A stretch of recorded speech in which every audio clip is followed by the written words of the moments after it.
श्री स्वामी समर्थ. भिवू नकोस, मी तुझ्या पाठीशी आहे. अशा शब्दांमध्ये स्वामी समर्थांनी भक्तांना अभयदान दिले आहे. स्पष्ट वक्तेपणा आणि आत्मीयता यामुळे लाखो भक्तांना स्वामी समर्थांनी आपलेसे केले. स्वामी समर्थांच्या विविध शिष्यांद्वारे स्वामी समर्थ परंपरेचा विस्तार फार मोठ्या प्रमाणावर झालेला आहे. अशक्य ही शक्य करतील स्वामी या अगाध श्रद्धेने स्वामी भक्त महाराजांसमोर नतमस्तक होतात. श्री स्वामी समर्थ हे नृसिंह सरस्वतीच होत, म्हणजे दत्त अवतार होय. श्री गुरुचरित्रात प्रत्येक अध्यायात त्यांच्या अनेक अवतारांची महती वर्णली आहे. आंध्र प्रदेशातील श्रीशैल पर्वतावर प्राचीन काळापासून प्रसिद्ध असलेल्या कर्दळी वनातील निबिड अरण्यात एकांतस्थळी श्री स्वामी समर्थ काष्ठ समाधीत निमग्न होते. शरीरावर लता, वेली, झुडपे आणि मुंग्यांचं वारुळही झालं होतं. मात्र त्यांनी समाधी भंग केली नाही. एके दिवशी लाकूड तोड्याकडून वारुळावरील वेली, लाकडे तोडताना त्याच्या कुऱ्हाडीचा घाव वारुळावर पडला. तो घाव श्री स्वामी समर्थांच्या मांडीवर बसला व रक्त वाहू लागले. लाकूड तोड्या भयभीत झाला. इतक्या समर्थांची समाधी भंग पावली. ते देहबाणावर आले. त्यांनी लाकूड तोड्यास अभयदान दिले. तपस्या संपवून इथूनच श्री स्वामी समर्थ विश्वकल्याणासाठी बाहेर पडले. हेच ते चौथे दत्त अवतारातील सद्गुरू श्री स्वामी समर्थ होय. श्री स्वामी समर्थ तेथून काशी क्षेत्री प्रकट झाले. तेथून गंगा काठेने कलकत्ता, जगन्नाथपुरी मार्गाने गोदावरी तीरावर आले. प्रथम श्री स्वामी समर्थ मंगळवेढे ग्रामी प्रकट झाले. ते रानात वास्तव्य करीत, क्वचित गावात येत. गावात एक ब्राह्मण कुटुंब होते. ते स्वामी महाराज गावात आले की भोजन देत. मंगळवेढे वास्तव्यानंतर श्री स्वामी समर्थ पंढरपूर, मोहोळ, सोलापूर या ठिकाणी वास्तव्य करून श्री अक्कलकोट येथे आले. त्यावेळी 3 दिवस स्वामींनी अन्न ग्रहण केले नव्हते. चोळप्पा यांनी स्वामींना आपल्या घरी नेले व त्यांना भोजन दिले. त्यावेळेपासून चोळप्पा स्वामींचे एकनिष्ठ शिष्य झाले. श्री स्वामींच्या दिव्यत्वाची प्रचिती अक्कलकोट येथील मंडळींस येऊ लागली. लोक स्वामी दर्शनास येऊ लागले. अक्कलकोट येथे स्वामी महाराज प्रथम आले ते खंडोबाच्या देवळातील कट्ट्यावर स्थानापन्न झाले. तेथून पुढे वटवृक्षाखाली येऊन त्यांनी तपसाधना केली.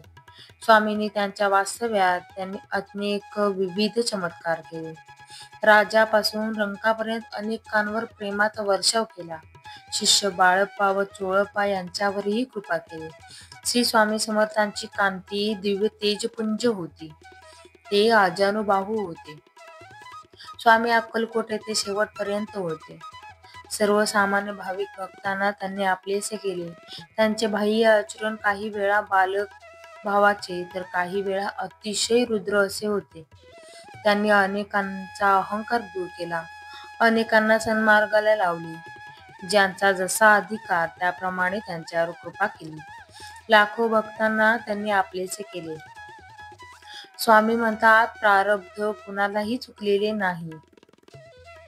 सुमन नावाची एक स्वामी भक्त स्त्री गरोदर असताना स्वामींचा आशीर्वाद घ्यायला आपल्या नवऱ्यासोबत आली.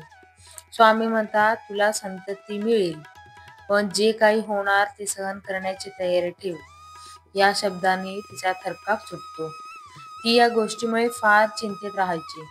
सुमनचा भाऊ शिवा जेव्हा स्वामी दर्शनाला येतो तेव्हा स्वामी त्याला धान्याचं खाली पोतं देतात. शिवा त्याला स्वामींचा आशीर्वाद म्हणून घेतो. सुमन एकदा विहिरीतून पाणी आणताना चिंतेत असल्यामुळे घसरून पडते. वैद्यबुवा गर्भस्थ शिशूचं निधन झालं आहे असं निदान करतात आणि सुमन कधीही आई होणार नाही असे पण सांगतात. हे ऐकून सुमन फार खचून जाते. इकडे शिवाच्या शेतात जोरदार पाऊस पडल्याने पीक खराब होते. शिवाचे सर्व स्वप्न धुळीत मिळतात. त्याच्यावर देशोधडीला जायची वेळ येते. इकडे सुमन आत्मघात करायला जाते, पण अंतर्यामी स्वामी आणि बाळप्पा यांच्यामध्ये संवाद होतो. बाया, अरे आमचे भक्त असले तरी स्वकर्माने प्राप्त झालेले प्रारब्ध त्यांना भोगावेच लागते. स्वामी, यावर उपाय नाही का? अरे, एकदा पापाचे विकृत प्रारब्ध बदल झाल्यावर त्या प्रारब्धाला भोगल्याशिवाय पर्याय नाही. सद्गुरू त्या भोगाला मागे पुढे करू शकतात, पण ते प्रारब्ध भोगावेच लागतात. अरे, म्हणून आम्ही नामस्मरणाला एवढे महत्त्व देतो. मनुष्याच्या हातून कळत न कळत परिस्थितीवश होऊन पाप घडत राहतात आणि त्याचं परिवर्तन विपरीत प्रारब्धात न व्हावे म्हणून ईश्वर भक्ती करायची असते. लोग कहते हैं कि भगवान के यहाँ न्याय में देर है. अरे, भगवान सबको समय देता है अपने पाप नष्ट करने का. कंस, हिरण्यकश्यप सबको दिया, फिर भी वो नहीं माने, तब उनका संहार किया. स्वामी, अशा विपरीत प्रारब्धात मनुष्याने काय करावे? अरे, जेव्हा सोसाट्याचा वारा सुटतो तेव्हा मनुष्य काय करतो? आपली पांघरलेली घोंगडी घट्ट करतो. पण जेव्हा दुःखाचे वारे सुटते तेव्हाच ईश्वराची कास सोडतो. म्हणतो, मी देवाचे एवढे करतो, पण माझ्यावर हे संकट का आले? बाया, पण तो हे विसरतो की देवाची जी भक्ती त्यांनी आतापर्यंत केली ती जर केली नसती तर आणखी भयान संकट आले असते. तिकडे शेत वाहल्यामुळे शिवा पण खचलेला असतो, पण त्याची पत्नी त्याचं सांत्वन करते. पण मग त्याच्या मनात विचार येतो की स्वामींनी धान्याचे खाली पोते देऊन आपल्याला एक खून केली होती. तो खंबीर होऊन आणि आपलं आयुष्य पुन्हा उभा करायला निघतो. स्वामी त्याला सांगतात की तू जसा सावरलास तसाच तुझ्या बहिणीलाही व्हायला हवी. तिला जाऊन काही बोध कर. पण तिकडे सुमन वेड्यासारखी वागत असते आणि वेडेपणाच्या भरात ती गळफास लावायला जाते. पण योगायोगाने शिवा आणि विष्णू तेथे येऊन तिला अडवतात. तेवढ्यात स्वामी तिथे प्रकट होतात. सुमन, मरण सोपं नसतं आणि मरण जीवाच्या हाती नसतं. अरे, जर देवाने ठरवलेली वेळ नसेल तर काहीही केलं तरी सुटका होणार नाही. मरण आपल्या ठरलेल्या वेळीच येणार. अरे, आपल्या नवरा भावाचा विचार कर. तुझ्या या पावलामुळे त्यांना काय वाटेल? सुमन म्हणते, स्वामी, संतती नसल्यामुळे जे दुःख होतं त्याचं काय करू? तितक्यात शिवाची बायको आपल्या नंदीला आपलं बाळ देते. हे माझं बाळ घे, याला तू आपल्या मुलासारखं वाढव.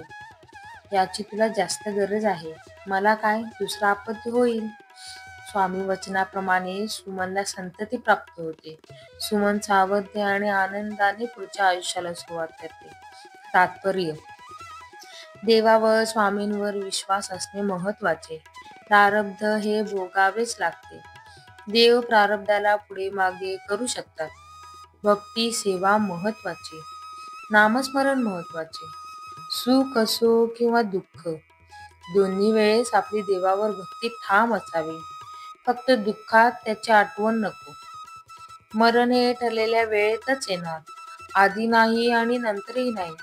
कारण जगी जन्म मृत्यू असे खेळ ज्यांचा, नको घाबरू तू असे बाळ त्यांचा.